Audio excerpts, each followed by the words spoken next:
All right, so here's a perfect example of a poorly installed continuous hinge. It looks like it's okay, but it's not. Unfortunately, they didn't actually shim this door over all the way. And when they did that, when they didn't do that, that started to cause a lot of problems here and here. So then you can see on the inside it's still dragging on the floor, and that space is now gone. So we're gonna have to fix. We're gonna fix this here. I don't know if you can see it or how much it really moves, but this door is all sorts of jacked up here. So we're gonna tighten all that stuff up too. Lots of space here, space here. There's a big truss rod that goes in here. We'll have to tighten that up. Okay, so that's a little new. It's got this like square bolt thing on here. So all I can really do, I can't get a nut or anything or a wrench on it, so all I can do is just kind of manipulate it with the screwdriver and push it around like so until it tightens up. So we're going to start off by taking these little Allen heads and moving them out just slightly, and then we'll start peeling this cap back. You can tell that the installation was done wrong because the colored screws would only be colored for one reason. They're supposed to go on the inside of the door and attach to a through bolt. This company chose to be cheap and lazy and wanted to just self-tap or tap and drill and tap the holes for these 3/4 by 20, even though that's not anywhere near as strong as having the through bolts go through. So I'm going to take a couple of these out and I'm going to turn them around and make them through bolted so that we at least have a few through bolts on this hinge. Now, as far as the other side goes, we're not going to be able to save this side. This is the non-removable side. So you'll just have to literally just break it off, peel it off of there. Once you get it started, it should just start to peel right off. And then this is the side where we're actually going to get the most amount of movement. We're not going to be able to adjust the holes on this side very much. It's going to be a lot easier to go ahead and move this door up and then try and move these screws over here. Or, actually, now that I'm thinking about it, since the through bolts aren't drilled all the way through, we might just jack this door up and we might just re-drill all of this side. I'll see which one makes the most sense. So I'll go ahead and lock the door in place. That way it can't fall out or anything. We'll get the airbags up underneath it. We'll re-jack it up and we'll shim it over. And I'll actually put another air wedge on this side, make sure that the door goes all the way up and over to take up that gap there, and we'll see where our screws land. Taking my thinnest wedge, break it off here. I'm going to cut this in half. I'm going to put it under a piece of tape and then put that on the back side of the hinge here.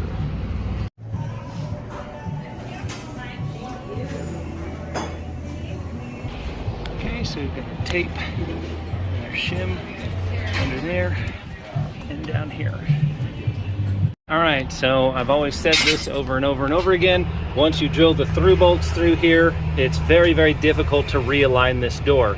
Now you can see that we need to go about half a hole up, okay?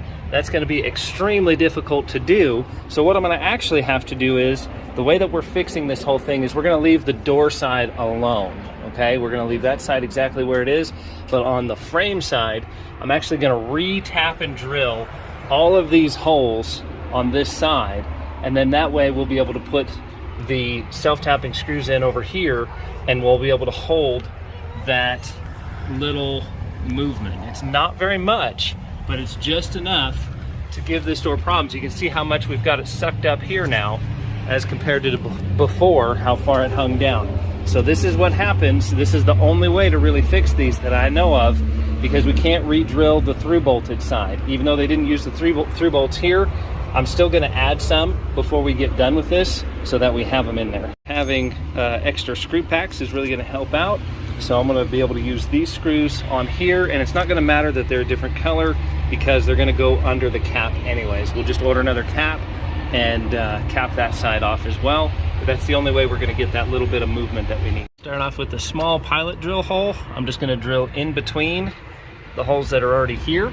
There's the center. Then we'll jump up in size, and then we'll actually countersink it as well. in size just a little bit. This is about just a little tiny bit smaller than the actual tip of the self-tapping screw.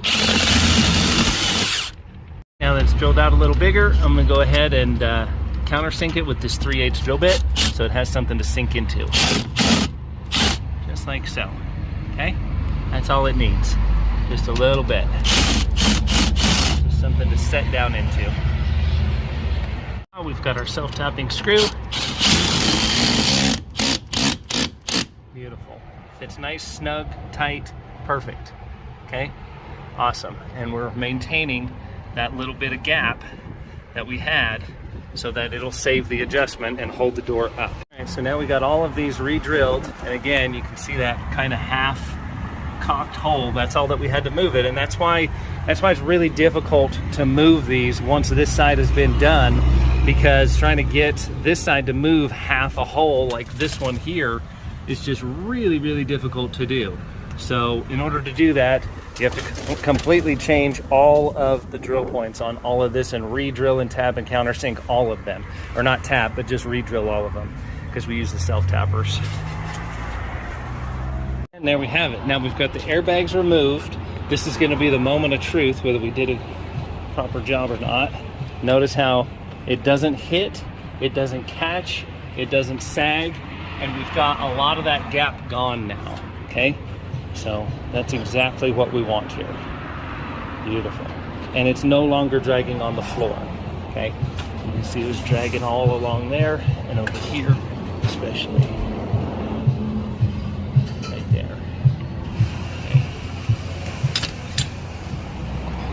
To pull our little tapes from the inside, now I'm going to start drilling the through bolts through here so that we can have at least a few through bolts throughout this side. So a lot of these were stripped, so I just decided to go ahead and re-drill all of them and put all the flush bolts or all the through bolts in all the way through, so it's completely all through bolted now. Okay, so we got the cap on, just light taps with the hammer and a block, and then go ahead and tighten these little set screw, side screw thingies down. That should hold it in place. And then I ordered a separate hinge or a cover cap for this side, because that's not going to be usable. We're not going to be able to straighten that back out. So once we get these tightened down, I'll get that other hinge cap out, and then we'll be able to do the other side, cover all that up and make it look nice and professional. Cap snapped back on, everything is all now in place, and we are good to go. Beautiful. Okay, awesome. All right, so everything has been adjusted and is working well. We got that little bit of gap on this side. We got through bolts through every single thing here so that there's no question that it's gonna hold. We got the door tightened up so it doesn't shake like it used to. And we got the hinge repositioned to where everything's on here and it's not dragging, okay? It's no longer dragging on the floor. It's no longer hitting on the side. Everything is actually leveled the way that it's supposed to be, mounted with through bolts all the way through the door, so that thing is never coming off of there. We also put another hinge cap on here so that everything looks nice and tight and clean. Everything is perfect about this door. Opens up all the way, comes closed, has about, let's count it, 1, 2, 3, 4, 5. 5 seconds to close. So that's all good. Everything is good on this door, and you are fully repaired and it's ready for operation.